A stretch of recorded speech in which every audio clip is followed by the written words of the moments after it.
St. Paul, as he is commonly referred to, is typically framed in terms that make him appear as a Western-minded modern Christian who was on a mission to start a new religion. That's the familiar Paul. But is that the Paul found in the New Testament?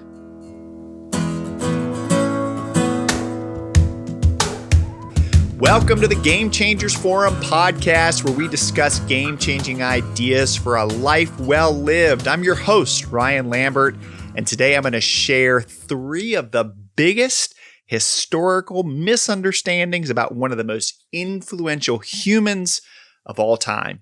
And these misunderstandings have had a massive impact on Western civilization and world history right up to modern times. So to no surprise to many of you, I am referring to the Apostle Paul. St. Paul, as he is commonly referred to, is typically framed in terms that make him appear as a Western-minded modern Christian who is on a mission to start a new religion. And supposedly, that new religion served to replace and show itself as superior to the religion that Paul left.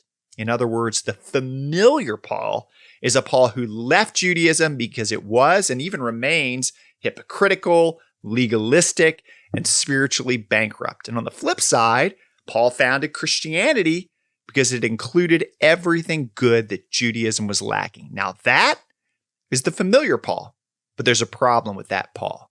That Paul is not the Paul of history, and it's not the Paul found in the New Testament. And there's another big problem with the familiar version of Paul. The traditional mainstream view of Paul has driven a wedge between Jews and Christians because that Paul seems to see a whole lot wrong with Jews and really important Jewish stuff found in the Bible, such as the Torah, circumcision, and the biblical holidays. Tragically, the Paul who has been framed as against Judaism is also a Paul who has been used as a weapon to justify anti-Judaism viewpoints, which all too common have led to anti-Semitic actions. This is why we need a new way of seeing Paul, the real Paul found in his letters and the book of Acts. We need to understand Paul on his terms in his world.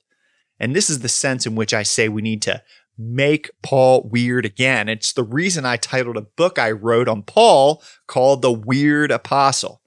We need to make Paul weird in the sense that we need to frame Paul in terms that are less familiar to us, but very familiar to him.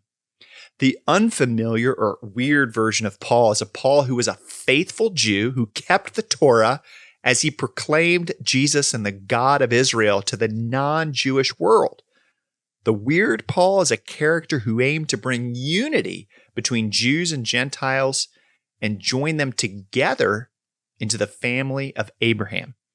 Paul was persuaded that Jesus made a way for non-Jews to join the family of God by allowing God's Spirit to transform them from pagans who worshiped other gods to holy men and women who would give singular allegiance to the God of Abraham.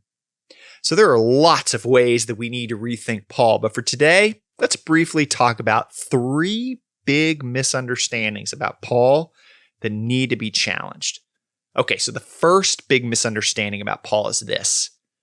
Paul was not a Christian. Rather, he was a Jewish Pharisee. All right, let me ask you a question.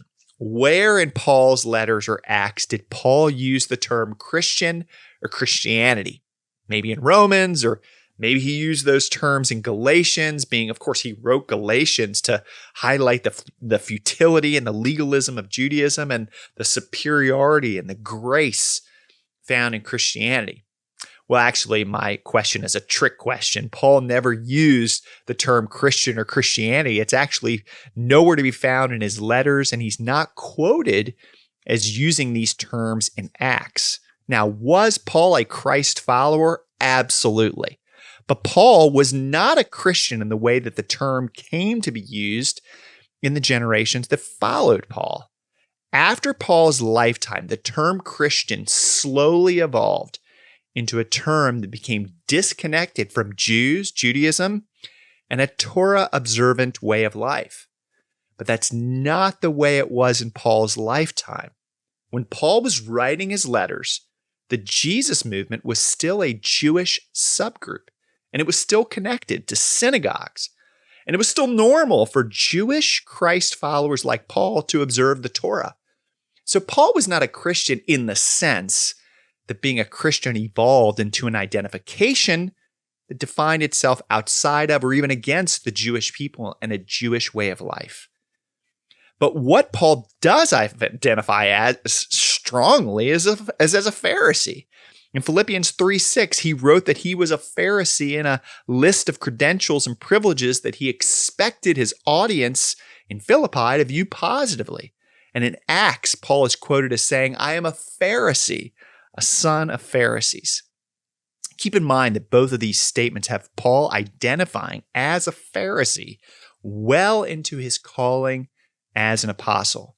So this is an indication that far from viewing the term Pharisee in negative terms, Paul viewed being a Pharisee positively and as an identity that was entirely compatible with being a Christ follower.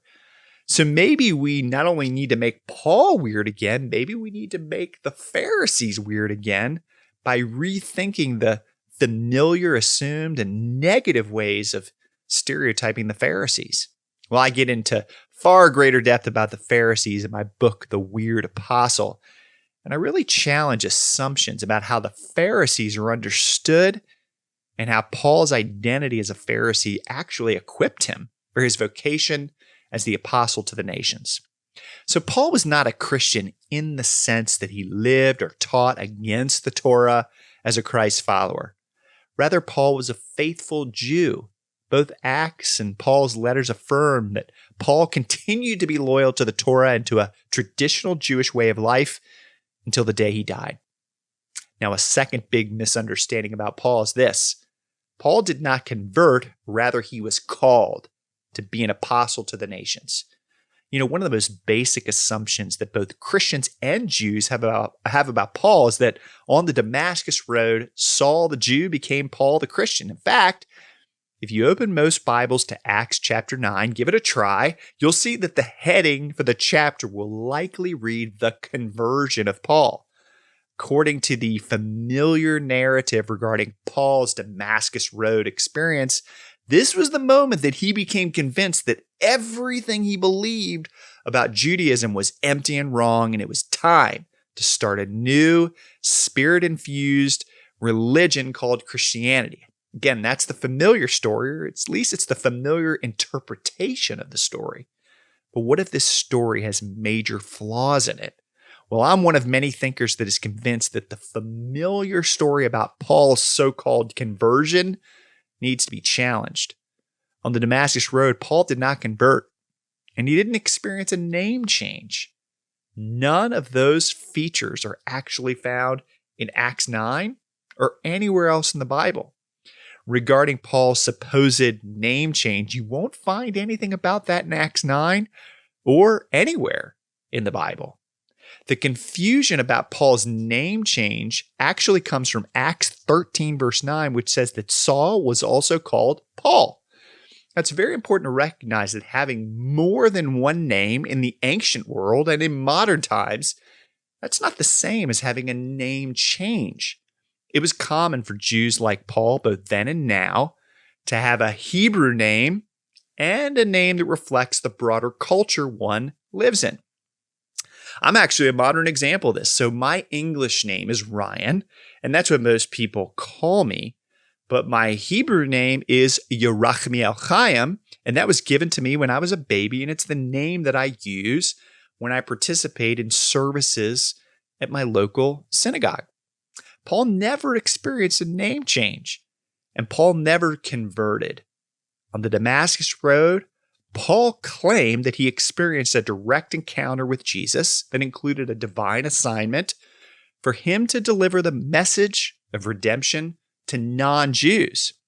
But that good news message, known as the gospel, it was a message that was grounded in a Jewish prophetic expectation that the nations would one day turn from their gods and embrace the God of Israel alone.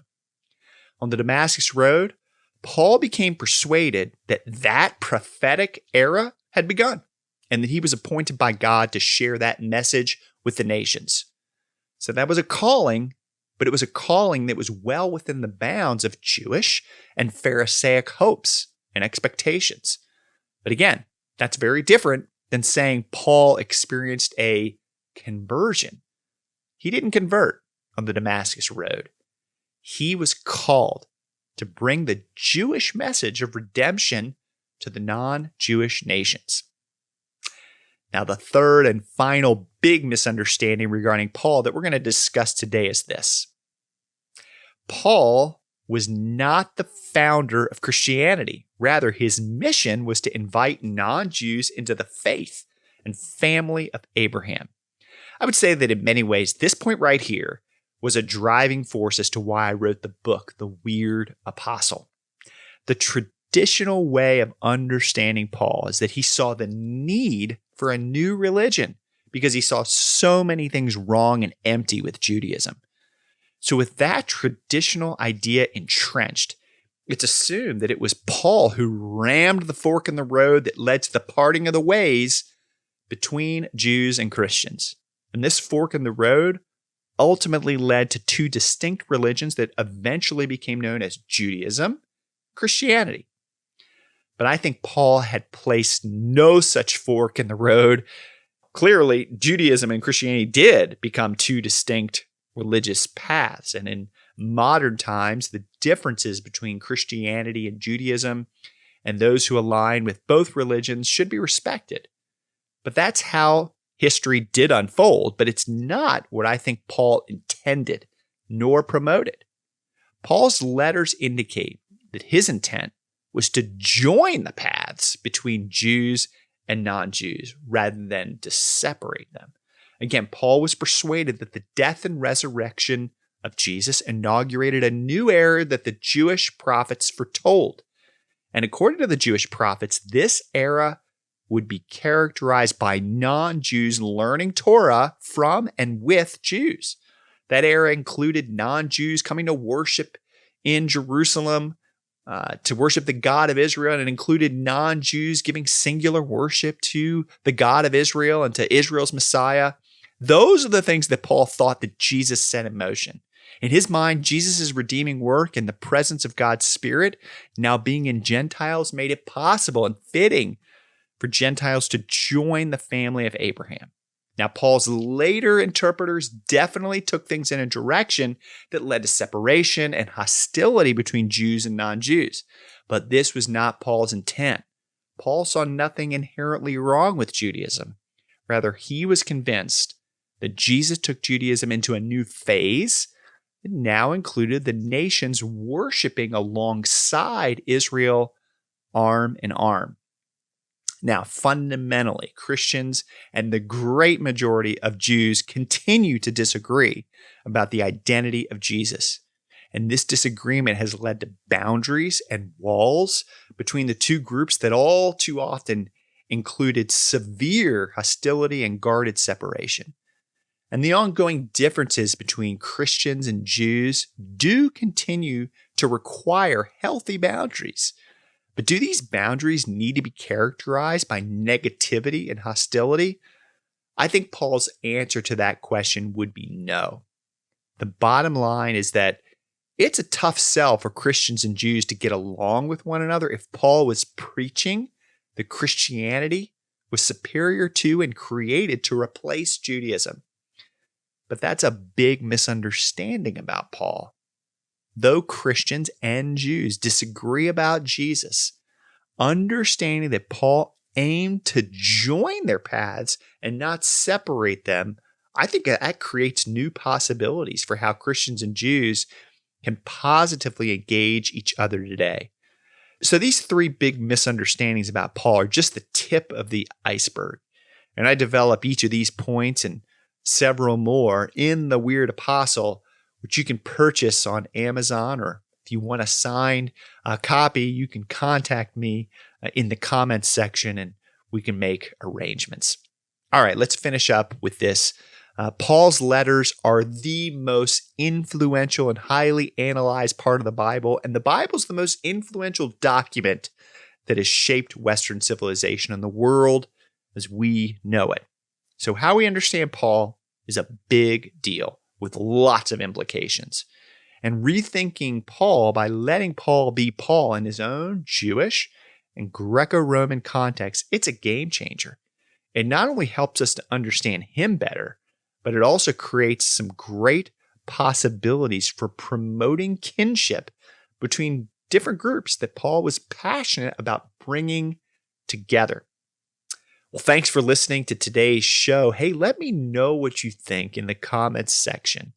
And you can take your interest to the next level by heading over to ryanlambertforum.com and signing up for the Game Changers email. And if you've benefited from this talk, please take a moment to share this episode with someone else who would find it helpful. Then don't forget to subscribe. And if you're on YouTube, do me a favor and click that like button and the notification bell so you know when the next episode drops. We'll be back soon with more game-changing ideas for a life well lived.